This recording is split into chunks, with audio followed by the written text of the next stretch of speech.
Muy buen día a todos compañeros estudiantes de psicología de los grupos a los cuales oriento. Mi nombre es Andrea Vivian Gómez, psicóloga especialista en pedagogía para el desarrollo del aprendizaje autónomo, tutora virtual del curso académico Psicología. En esta ocasión quiero traerles una ponencia, un artículo que escribe el doctor Antanas Mockus, denominado ¿Para qué el perdón? Este artículo básicamente habla de esos riesgos y beneficios que están considerados en el perdón. Es un reconocimiento a esas personas buenas y cómo nosotros podemos con el perdón volver a reconocernos y como sujetos moralmente buenos. Y también habla de esa bondad y de lo excesivo del perdón.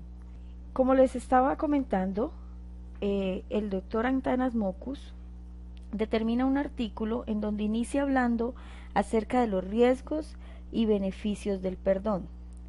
Perdonar es dar de más, es darse excesivamente, es donar excesiva y exageradamente, es un regalar redoblado, exagerado.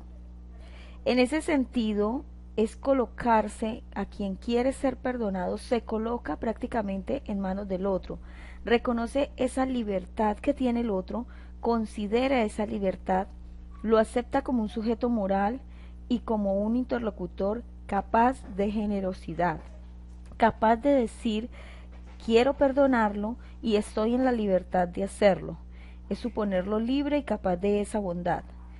Solo se perdona lo imperdonable. Pero también debemos tener en cuenta que la persona que solicita ese perdón tiene un riesgo, el riesgo de no ser perdonado, porque depende de la buena voluntad del otro. Pedir y recibir perdón beneficia a las dos partes. Entonces, así como hay riesgos, hablábamos de que los riesgos de que no sea perdonado, probablemente se pida y no se perdona, pero se libera gran parte de esa culpa, pero tiene ese riesgo, ¿no? De estar en manos de la persona que perdona. Pero también trae beneficios, beneficios para las dos partes. Para la parte quien perdona, se libra del resentimiento. La parte que perdona se cura. Y para la persona que recibe el perdón también se cura porque se libra de ese temor al castigo y a la venganza. Entonces, lo más importante es que se superan esos sentimientos de culpa y de vergüenza de la persona quien está siendo perdonada. Pero ¿qué pasa si uno pide perdón y no es perdonado? Entonces, los sentimientos de culpa y de vergüenza pues se disminuyen, se atenúan y en parte la sanción queda cumplida. Pero para ello se deben cumplir ciertas condiciones que ya más adelante hablaremos de ellas. Según el doctor Mockus, hay que poder tener el perdón como una posibilidad y no como una certeza. Es decir, cuando yo tengo el perdón como una certeza, pues para mí es muy sencillo seguir cometiendo o violentando esas normas y esas leyes, porque pienso que tengo la certeza de que voy a ser perdonado. Pero cuando yo veo el perdón como una posibilidad, como algo que probablemente pueda darse o no pueda darse, pues entonces vamos a tener como una restricción hacia volver a cometer este tipo de hechos. Como les comentaba, hay ciertas condiciones del perdón. Estas condiciones, según el doctor Mockus, son siete condiciones en donde él trata de describir cuáles son los sucesos, lo que pasa en ese proceso del perdón. El perdón tiene una fuerza enorme, es una alternativa de justicia y existen ciertas condiciones que nos van a ayudar a entender ese proceso de perdón. Entonces tenemos, y según refiere el doctor Antanas Mockus, ciertas condiciones que nos ayudan a entender el proceso y que vamos a continuación a analizarlas en caso de que se cumplan o no se cumplan. Tenemos en primer lugar la condición de agravio. Esta condición de agravio es como la razón en donde nosotros solicitamos u otorgamos el perdón. Si no hay un agravio, pues no hay que perdonar, ¿cierto? Entonces es como cuando existe la ofensa. Cuando un individuo A ofende, rompe una regla, una norma, a un individuo B. La segunda condición es la condición de responsabilidad. Entonces es cuando alguien entiende que ese individuo A pudo evitar cometer ese agravio. Es decir, el A entendía o el B comprende que el A hubiese podido evitar ese dolor. La siguiente condición es la de libre solicitud y preferencia. En esa condición, el perdón se vuelve una generosidad unilateral. No garantiza de que deba ser perdonado, pero este individuo A reconoce su falta, que falló en una norma y que necesita fuertemente ese perdón de B. Es decir, pide el perdón, reconoce las faltas y acepta las decisiones. La siguiente condición es de libre generosidad. Es decir, que este individuo B está en libre voluntad de perdonar. No es una formalidad del perdón. Podría ser que esta persona quisiera o no quisiera perdonarla. Lo importante es que el perdón sea sincero, que esa violación a esa norma pueda ser perdonada y restaurar esas relaciones. Entonces estamos en que el individuo B tiene toda la libertad de perdón al individuo A. La siguiente condición es la condición de reparación. A partir de este momento entran en juego el individuo A y el individuo B. Hay una deuda, ¿cierto?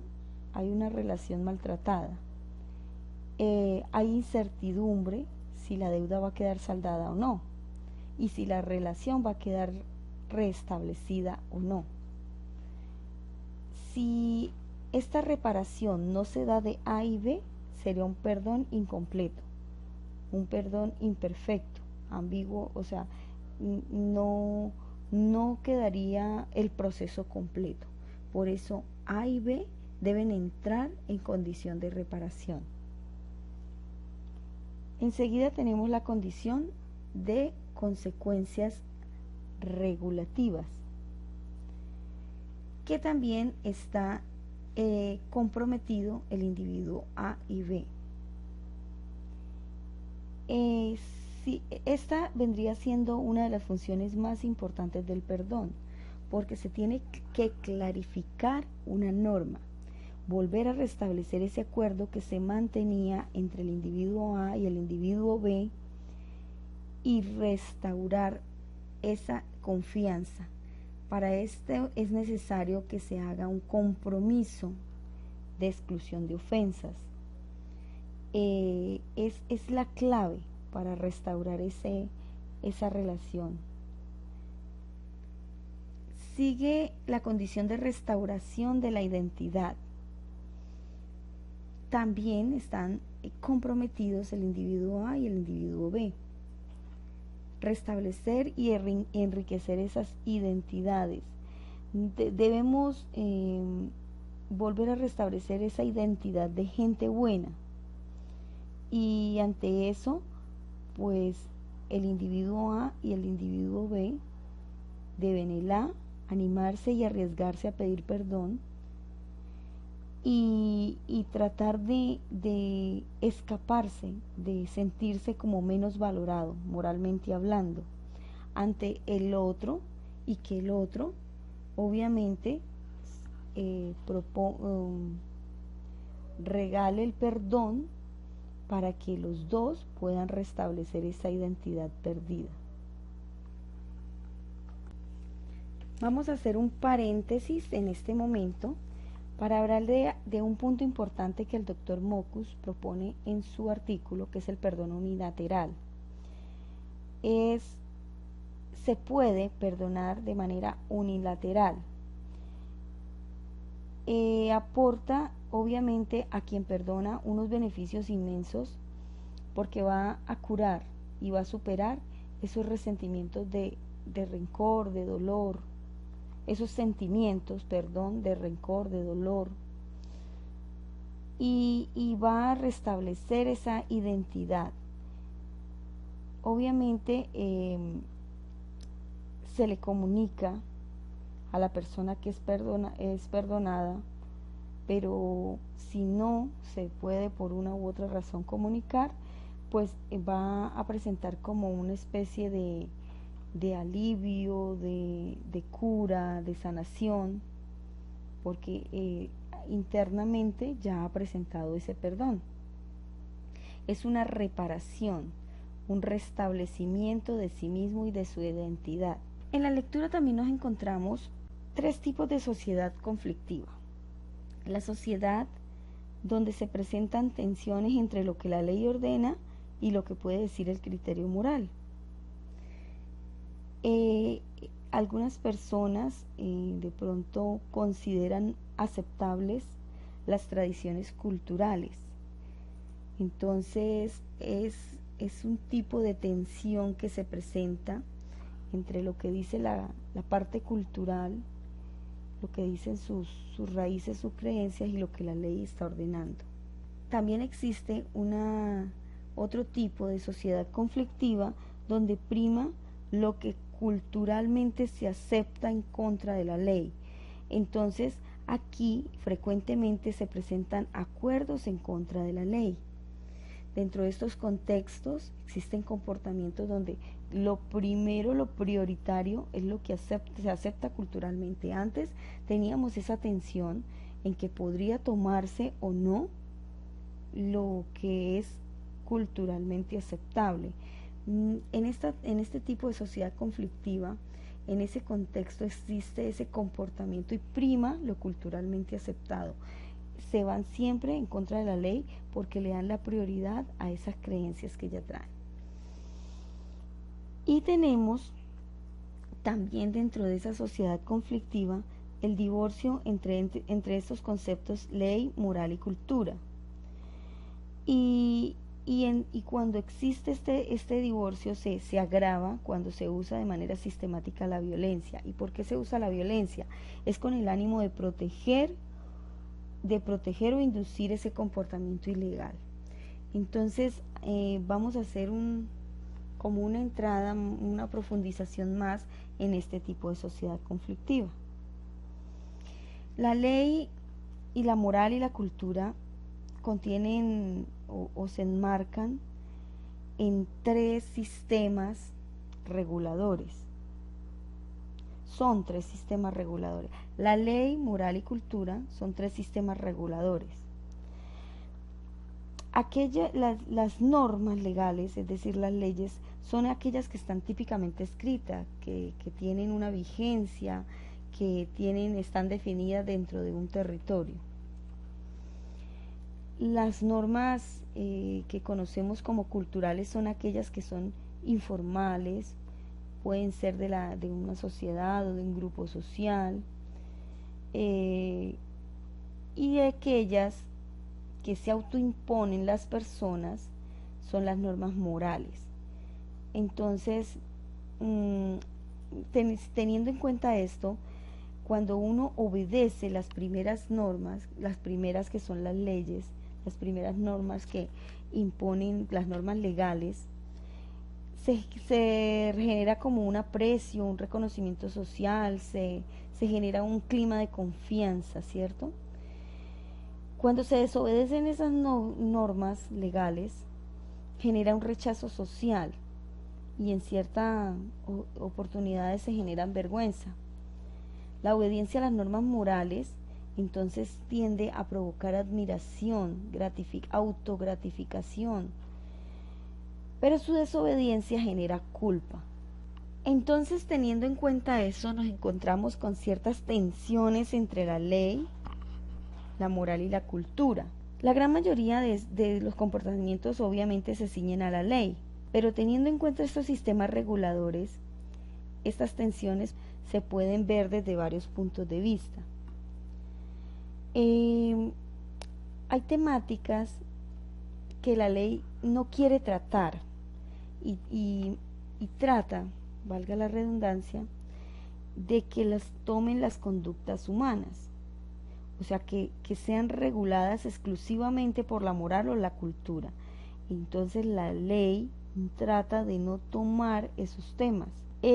La ley permite que otras regulaciones, o piensa que otras regulaciones son efectivas para poder tomar esos temas.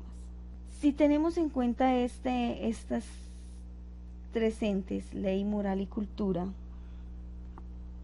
vamos a empezar a analizar el perdón cuando tenemos en cuenta estos tres entes reguladores. Como decíamos anteriormente, cuando hay divorcio entre estos tres sistemas reguladores, posiblemente haya muchísimo incremento entre celebración de acuerdos en contra de la ley. Esto se agrava cuando vemos que estos acuerdos comúnmente se presentan en la comunidad, acuerdos contra la ley y obviamente comportamientos ilegales. Esos comportamientos se ven protegidos y se inducen mediante amenaza o mediante violencia. ¿Cómo analizamos el perdón desde ese punto de vista del divorcio entre estos tres sistemas reguladores? Si nosotros vemos desde ese punto de vista, se presenta una como tolerancia, ¿cierto? A la tolerancia cultural a la ilegalidad, porque hay intimidación, porque la violencia no permite que el perdón sea llevado de una manera adecuada, un proceso adecuado, sino que puede ser un camino cómodo para la normalización. Entonces, como por evitar esas reglas, por evitar esas leyes impuestas por la violencia, por evitar retaliaciones, donde no hay ley, pues el perdón realmente es como un ritual que solamente se da por normatividad y no se va a llevar un proceso adecuado del perdón. Sencillamente se hace por evitar la retaliación, porque está la presencia de la violencia, porque nos toca. Entonces es algo como un efecto perverso de la cultura, porque se tolera ese tipo de ilegalidad o se tolera que las cosas sucedan y yo perdono y permito que eso suceda porque realmente me da miedo que de pronto continúen determinadas situaciones. Como profesionales unadistas, como futuros profesionales unadistas, vamos a reflexionar de qué manera perdonamos. ¿Será que sí generamos momentos de perdón con las personas que nos rodean, con nuestros ambientes laborales, con nuestro contexto social? Es necesario que como futuros profesionales unadistas comencemos a practicar el perdón. Les habló Andrea Vivian Gómez, les agradezco muchísimo su atención, que tengan un excelente día.